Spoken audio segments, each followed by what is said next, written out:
All right, AP, you ready to find out how Candace knew BB was Yes. misrepresenting the letter? Yes. All right. All right, here we go. Here's her evidence, AP. She says, I knew. Remember, she keeps saying no. She knows it's a fact, blah, blah, blah. I knew BB was lying. Keep in mind, lying about the letter. We're going to look at the letter.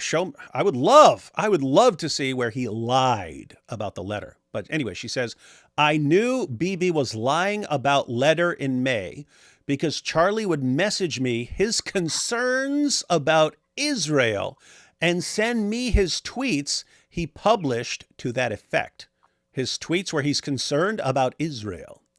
Like I said, we never for a single second stopped being friends. And pursuing this lie will only further embarrass Zionists, this lie. So she knew BB was lying, and pursuing this lie will further embarrass Zionists. What's all this about? Lying about the letter. Lying about the letter, ladies and gentlemen. So anyway, and then she shares the smoking gun. This tweet. I mean, not this tweet, this text exchange from Charlie Kirk. So we have here the start of one of his tweets. We're going to read his tweet, ladies and gentlemen, because it's cut off. So Sarah Milgram and Yoran Lishinsky were two beautiful young people with their whole lives ahead of them. Their murder was senseless, evil, and horrifying, and the man who did it should be punished to the maximum extent possible. But I must push back against one thing. All over, and it's cut off, but we'll go ahead and go to it because we want to get to the bottom of this. And then she says, great tweet.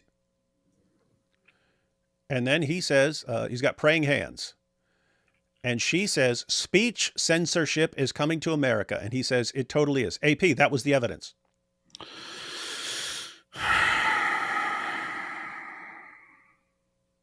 That was the evidence that Bibi Netanyahu is lying. Now, let me tell you how Candace reads this, right? So again, we'll what the hell, man? Yep, we'll check out we'll check out the full tweet and what Charlie Kirk was responding to, because Charlie Kirk was responding to something there. He was responding to Dave Smith. Charlie Kirk was responding to Dave Smith. Dave Smith was condemning violence carried out against just random people over people's hatred of Israel and stuff like that. So Dave Smith was saying the correct thing. Charlie was responding to people who were attacking Dave Smith and blaming him.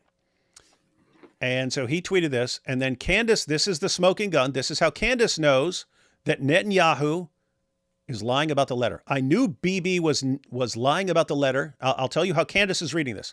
I knew BB was lying about the letter in May because Charlie would message me his concerns about Israel. So she thinks this is Charlie messaging her about his concerns about Israel, right? That's how she's interpreting this. And send me tweets he published on that effect, to that effect. So this is the example of a tweet where Charlie is seriously concerned about Israel. And so this is how she knows that Netanyahu's lying about the letter that we're about to read. And so what's Charlie doing here? Again, we'll read it. But he's commenting on two people who were killed. Two people were killed. And Dave Smith condemned the killing. People said, you got blood on your hands too, because you spread all this nonsense. Charlie responds, hey, basically, let's not cut out freedom of speech and blame people over speech if they weren't actually encouraging violence and so on. That's what he says. Candace interprets this as Netanyahu is trying to shut down free speech in America, and I'm seriously concerned about Netanyahu. Now, AP, you see anything about Netanyahu anywhere? No. Yeah, because there's nothing about that. Have you ever seen Netanyahu say, American free speech laws need to be changed so that people can't criticize Israel or me or anything else? You ever seen anything like that? Nope. No, I haven't. That's what Candace is seeing here. She's saying Charlie is panicking over Netanyahu trying to end free speech in America and make it so that no one is allowed to criticize Israel or the government of Israel. She somehow sees that here. Okay, she's a lunatic. She's a freaking lunatic. And keep in mind, when she was saying, and I know for a fact, and this is a fact, this is what it was based on. She's seeing here in this text message, I'm super concerned about Netanyahu. Now, let's go ahead And check it out here. So here was Dave Smith after 2 people were killed. What was that situation exactly, AP? The situation was that a terrorist went to an event where people working at the Israeli embassy were attending, and pulled a gun and murdered 2 people who actually turned out to be Messianic Jewish. So killed 2 Messianic Jews, just trying to kill random Jews. And then you had Dave Smith, who's been a pretty harsh critic of Israel. And he wants to make it clear that he does not approve of violence. And so he says, the murder of those 2 Israeli embassy staff members is a horrific tragedy. Anyone who thinks that is standing up for the poor Palestinians is insane. You're actually spitting in their faces with an act like that. Senseless violence does nothing but escalate this very dangerous situation.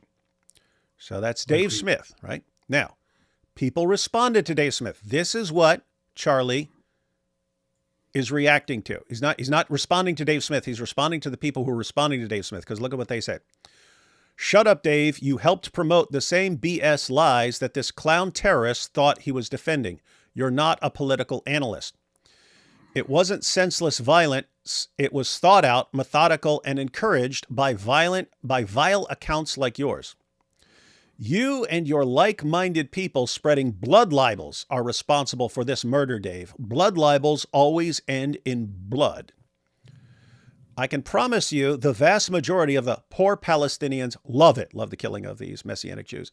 You just don't understand them enough. On this stage, where the coffins of the Jewish babies and the Gazans came to celebrate it, whole families and the children here praise their terrorist government, Hamas. So anyway, that's how people were responding. They were saying, hey, you're sitting here condemning the violence, but you're the one who keeps spouting all the theories about Jews, and so you are responsible. That's what they were saying. And to an extent, I would agree. If you're pushing all these, if you're making Jews sound as evil as possible, and someone says, well, I got to go take these guys out or something like that.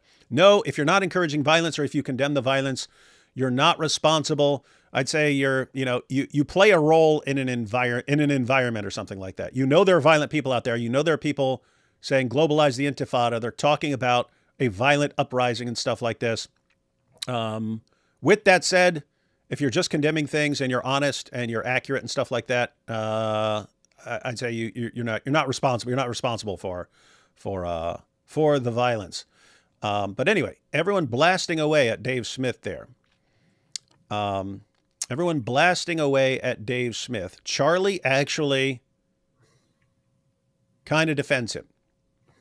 And say, hey, if basically the direction you guys want to go in, if the direction you guys want to go in is silencing people, do not go that route.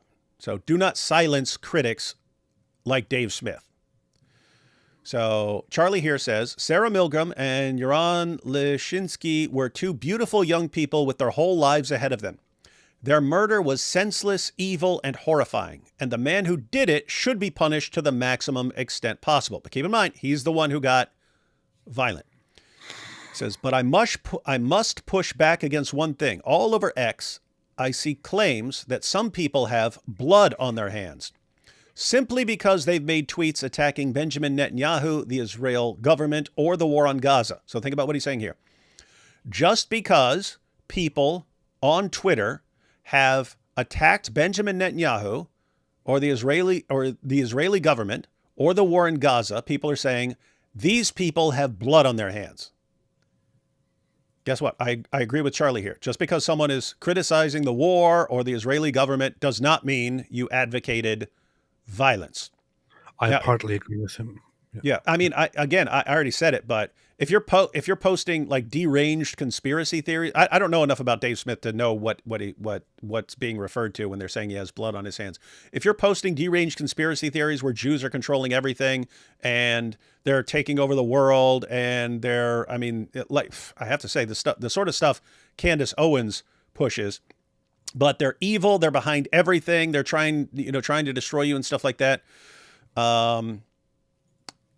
Yeah, when someone says, oh gosh, I have to go take out some of these people, you are helping create that environment, stuff like that. Again, I don't know enough about Dave Smith. I see lots of people complaining about him. The most recent thing I was saying was he was basically calling all the people who are blaming Israel for the murder of Charlie Kirk. He was saying, you guys are nuts.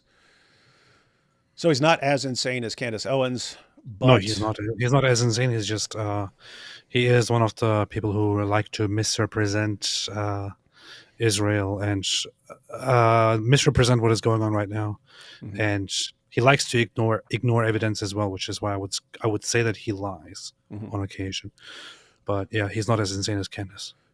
Okay, so Dave Smith aside, simply because someone has attacked Benjamin Netanyahu, saying he's terrible, and the Israeli government, or the war in Gaza, I would agree with him that doesn't mean you have blood on your hands. Why? I mean, you've got like half of Israel is attacking Netanyahu and the government and the war in Gaza.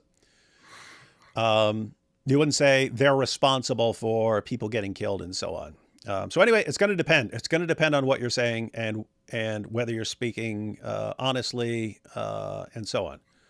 But anyway, he says no, in other words, just because you've attacked Netanyahu or the Israeli government or the war in Gaza does not mean you have blood on your hands for an attack against two people.